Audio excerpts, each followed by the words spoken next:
Bonjour, je suis Sweet Kelly, actrice de cinéma et mon nom c'est Ablon Kwago Ghislaine à l'état civil. Mais aujourd'hui, je suis passée d'une religion à une autre qui est la religion musulmane. Alors aujourd'hui, je suis musulmane et mon nom musulman c'est Leila Mariam. Voilà, alors je vous raconte mon histoire par rapport à mon mariage.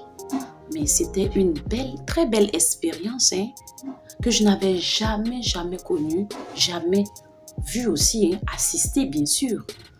Mais les musulmans sont merveilleux, leur culture est vraiment mystérieuse, si je veux dire. Mais bon, je vous raconte. D'abord, il y a eu les premiers colas que mes parents ont demandé à mes beaux-parents. Et c'était 3 dizaines de colas. Et lorsque les colas sont arrivés, on voit que les colas sont attachés dans des feuilles d'attiéké, enroulées des fils blancs. Je dis, mais papa, c'est quoi ça? Même mon papa m'a demandé, il dit, mais c'est quoi ça? Il était étonné et puis il était en même temps émerveillé de voir. Oh, mais la culture africaine était pour lui vraiment intéressant de voir ça. Je dis, mais moi-même là, j'ai jamais vu ça. Mais c'est très intéressant quand même. Bon, bref. La première étape est finie. Deuxième étape, c'était l'étape de mon mariage. Le réel. Le jour J, ils ont envoyé encore, à la demande de mes parents, 4 dizaines de colas. Suivi de dattes, des biscuits, des bonbons, attachés dans des sachets. Les biscuits, les bonbons et puis les chewing-gums sont attachés dans des sachets qu'on allait partager à toute la religion musulmane, à la mosquée, aux imams. Et chose bizarre, c'est que les chewing-gums et les bonbons étaient comme une invitation, une carte d'invitation. Je vous assure que ça m'a encore émerveillée, ça m'a encore plu de découvrir ça encore. Voilà. Et la chose la plus merveilleuse que je découvre encore, c'est avant le jour J de mon mariage. Les 3 jours, parce que normalement, les musulmans, avant que on marie la mariée doit rester dans la maison pendant 3 jours pour être belle. Et il y a eu des pratiques pendant ces 3 jours, des mémés qui nous adoptent, qui nous accueillent et qui nous font traverser de l'étape célibat à l'étape de la mariée. Je vous raconte l'histoire. Des 3 jours. Alors, avant que je rentre dans la maison, j'étais assise au salon et les mamans sont venues. Elles ont commencé à chanter, à chanter, à chanter. Et après cela, elles ont attaché un petit voile blanc sur mon visage et elles ont fait des chuchotements dans mon oreille. Et après cela, elles attrapent ma main, on est rentré dans la chambre. Et lorsqu'elles m'ont fait rentrer dans la chambre, avec des chants bien sûr, elles m'ont fait rentrer dans la chambre, elles m'ont fait asseoir 4 fois, me lever, m'asseoir pendant 4 fois. Et je suis restée dans la chambre. Et là, on appelle cette partie-là l'assigui. Voilà, si je prononce bien, l'assigui, en pays malinké. Voilà. Et après cela, c'est fini. Je suis rentrée dans la maison comme ça. Et elles sont sorties. Elles ont commencé à chanter. Je suis restée seule dans la maison. Et il y a la maman aussi qui est venue me dire que non, ma fille, tu ne parles pas trop. Tu ne causes pas trop avec les gens. Parce que là aussi, c'est une expérience aussi qui m'a un peu étonnée. Pourquoi la mariée ne parle pas? J'ai posé la question et elles m'ont dit non, la mariée ne doit pas trop parler parce que lorsqu'elle va dans son foyer, ça serait comme une bavardeuse. La femme doit être soumise dans la religion musulmane. La femme doit être très douce, qui ne parle pas trop, mais qui prend des décisions sages pour son homme. Alors voilà comment cela s'est passé. Cela a commencé pour les 3 jours dans la maison. Suivez.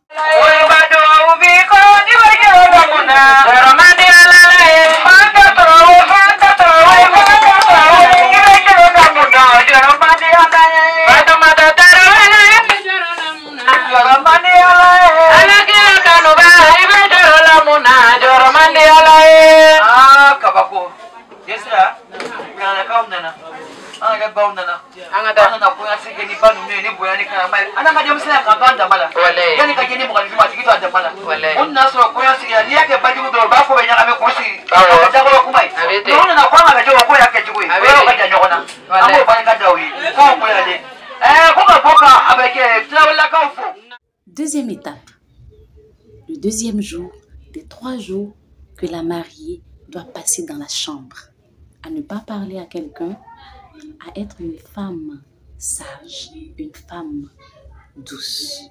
Ça, c'est l'apprentissage en fait. Alors, deuxième jour, on me fait sortir et on commence à me faire... vous voyez ça? Oh, c'est joli, n'est-ce pas?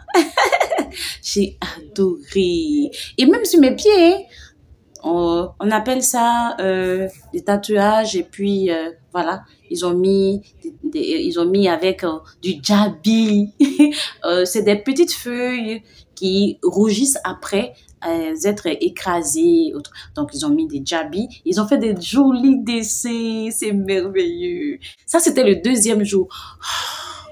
Mais c'était fatigant. Mais j'ai aimé. J'ai aimé. Alors, elles ont mis, mais en mettant, elles chantaient pour moi. Elles ont chanté. Mais tout ça, je dois toujours garder le voile blanc. Je ne dois pas du tout l'ouvrir, l'enlever, non. Et il y a quelque chose qui m'a fait un tic. Lorsque les femmes sont venues, elles ont commencé à dire que non, je ne dois pas ouvrir, qu'on ne doit pas voir mon visage. Parce que quoi? Parce que si d'autres femmes voient mon visage, elles vont partir avec ma beauté. J'ai dit, j'étais morte de rire. J'ai dit, mais c'est quoi ça? Bon, voilà. Le deuxième jour, comment cela s'est passé? Voilà. Ils m'ont mis de très, très, très jolis dessins sur la main que j'ai beaucoup aimé. Et puis, voilà quelque chose encore. Il y a chaque jour du baka qu'on me prépare, c'est-à-dire du riz, on appelle ça baka malo. Voilà, c'est comme ça qu'on appelle, que je dois manger, que la mariée doit manger. Elle ne doit pas manger autre chose que du baka et aussi du poulet que mon mari a donné à ses parents pour venir donner à ma famille, pour que pendant ces 3 jours dans la maison, que je puisse manger très bien, afin que quand je vais sortir, que je sois la plus belle, et aussi que je rayonne, que je sois bien en forme. Voilà comment ça se passe dans la religion musulmane. Donc les 3 jours, un poulet par jour, ce qui faisait 3 poulets pour moi seule. Et je dois manger tout, hein. Et il y a un truc encore, mais je n'arrive pas à découvrir au fur et à mesure, à avoir des surprises qu'on me dit. Il y a eu un truc encore où on m'a parlé de je ne dois pas manger l'os du poulet que je mange. C'est-à-dire un poulet par jour. Je dois tout manger, mais sauf ne pas croquer les os. Je dois manger la chair seulement. Parce que si je croque les os, c'est pas bon pour mon mari. Waouh! Troisième étape, 3e jour, le jour J, où la mariée sort enfin pour célébrer son jour, pour célébrer le mariage, pour aller à la mosquée. Et pendant ces 3 jours, je vous rappelle, hein, monsieur ne doit pas être là. Hein. Même pour s'appeler, même c'est peut-être difficile. Quand il m'appelle ou quand je l'appelle, non, monsieur Larry, non.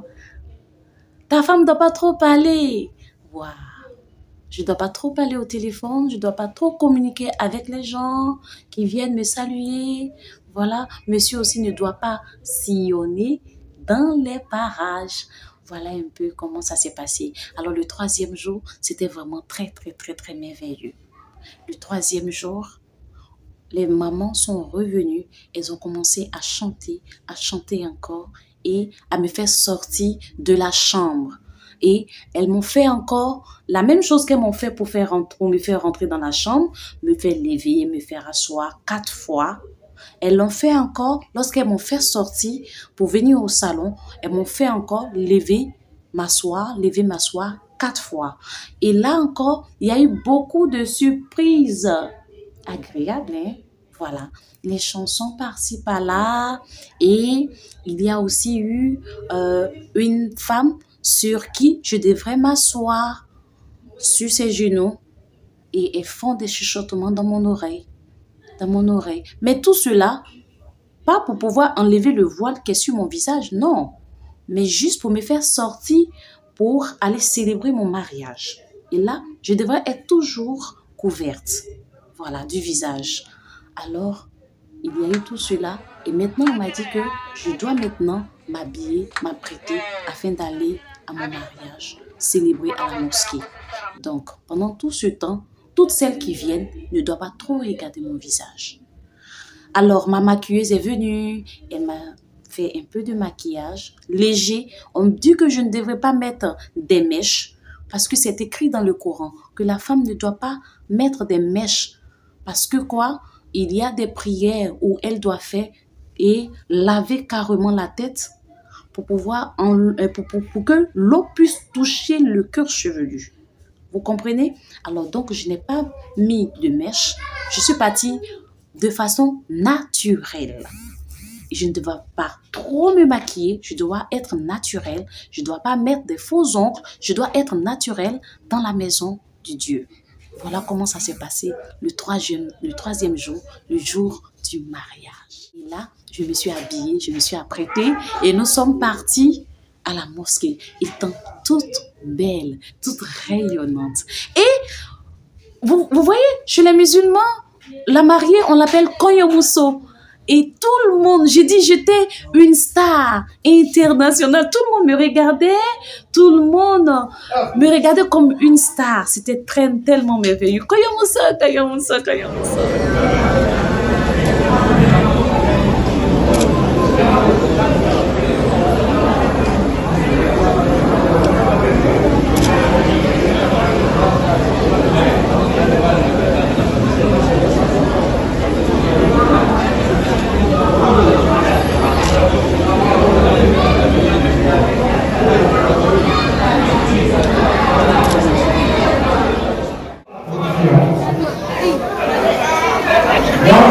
Aujourd'hui, nous sommes très heureux, nous sommes contents, le mariage est consommé.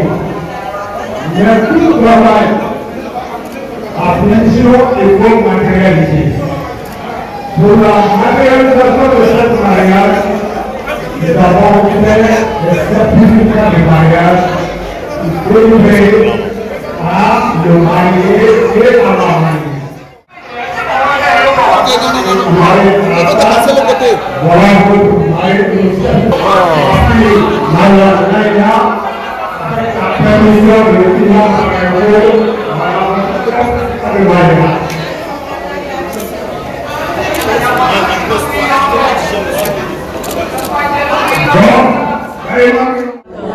Aide-moi et j'espère que ta famille va m'aider aussi à pouvoir supporter beaucoup de choses dans la religion musulmane, que je ne sois pas découragée à la révolution. Est-ce que tu peux m'aider aussi?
Baby, Konite, never fair. Shoko Fakanse, never fair. La Simonite, Sinizo Minite, Apuchu Konite, Manisu Manima, Nite, never fair. Never fair. Travaillema, Tanamoso Travaillema. Vous dites les Chinois maintenant. En chinois,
maintenant, je vais vous pousser le draguer ça. Aïe, n'a fait le canal, ça, elle me fait flabat. Elle a fait ça. Aïe, n'a pas fait la dalle, elle me fait flabat.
Alors, voici enfin le mariage de votre très belle star,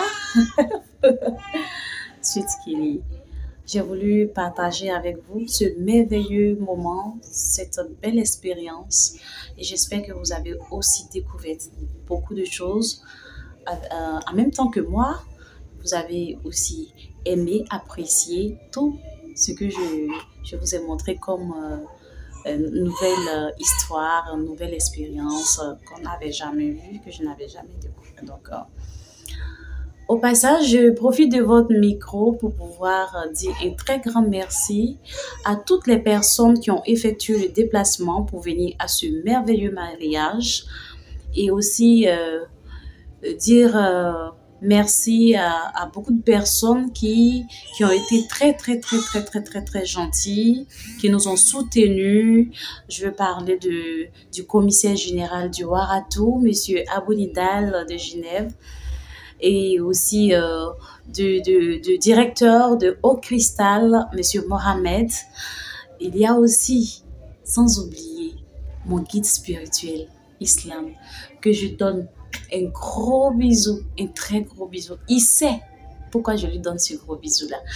Je remercie tous mes parents qui m'ont soutenu. Ça n'a pas été chose facile, hein, mais je remercie aussi mes frères et sœurs qui ont compris et qui ont accepté ma décision avec amour. Je remercie en gros mon papa adoré, Monsieur Ablon Jean Biazi. Papa, je t'aime très fort. Je te dis merci du fond du cœur. Que Dieu te garde, que Dieu te donne la santé, que tu dures encore plus avec nous. Parce que tu es un homme de cœur, tu es un homme d'amour, tu es un homme vraiment sage. Et sache que je ne vais pas t'abandonner dans la détresse. Je vais faire de telle sorte que ton nom soit élevé. Que tu sois vraiment dans l'honneur d'avoir une fille comme moi, comme toujours. Je dis merci à mon papa Oumar, qui lui aussi, papa Oumar, j'étais fatiguée, oh. Toi et puis ma maman Bintou, maman Fatmata, je vous dis merci parce que vraiment, je vous ai fatigué. Voilà. Et sans oublier aussi toutes les personnes qui n'ont pas pu effectuer le déplacement et que je n'ai pas pu aussi leur avertir aussitôt. Je vous demande pardon. Je m'excuse beaucoup. Et je vous dis merci quand même. Vous qui avez réagi de loin. On dit, comme on le dit dans le jargon, loin des yeux, mais près du cœur. Je remercie toutes mes copines, surtout Ephrasie, Asana, à qui aussi que j'ai fatigué, hein, je vous ai fatigué dès. Alors, vous faites ci, alors vous faites ça, je vous ai beaucoup fatigué. Donc, je vous dis vraiment merci. Merci énormément. Je n'oublie pas, hein, Simone aussi, je te fais un gros bisou aussi. Et puis, à toutes mes copines, à toutes mes camarades, à toutes les personnes qui m'aiment, qui sont venues me féliciter et puis qui sont venus vibrer aussi à mon mariage. Et la dernière personne que je vais dire merci, c'est my love, my baby. Je lui dis un grand merci pour son amour, pour tout ce qu'il a fait, qui m'a montré combien de fois être musulman est une bonne chose. Il m'a montré une autre image des musulmans. C'est un homme pieux. C'est un homme vraiment avec beaucoup de vertus, franchement. Je te dis merci, monsieur Oulari Lassane. Et je sais que de là où maman se trouve, elle est fière qu'aujourd'hui tu puisses me rendre heureuse. Elle est fière que je puisse rencontrer un homme comme toi qui me donne la joie aujourd'hui. Je ne sais pas comment te dire merci. Je ne sais pas comment te montrer ma bonne foi pour te dire merci pour l'amour que tu portes pour moi. Et sache que cet amour, je garde ça très bien, précieusement au fond de mon cœur. Je n'oublie pas tes parents qui ont été vraiment au socle même de ce mariage, qui m'ont accueilli avec amour, qui m'ont adopté, qui m'ont aimé réellement. Et ça, c'est le vrai amour. Et j'espère que ça va continuer. J'espère que, étant un nouveau-né parmi vous, j'espère que vous allez bien me donner à téter, que je puisse bien grandir. Je vous aime beaucoup, énormément, parce que c'est un ascenseur en fait. C'est un retour d'amour. La réception de cet amour fait que le retour aussi est réel, est vrai. Et je dis merci à toute la famille Oulari qui n'a pas hésité un instant à m'aimer, à me chérir, à m'adopter, à me soutenir. Je ne sais pas, les mots me manquent. Et j'espère aussi que de là où se trouve maman, la grande maman Oulari, elle est aussi fière que tu puisses avoir une femme comme moi.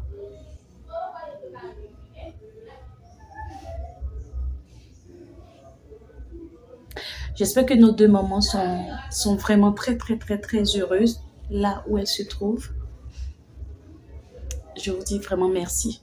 Merci du fond du cœur. Merci d'avoir suivi cette belle expérience de mon mariage.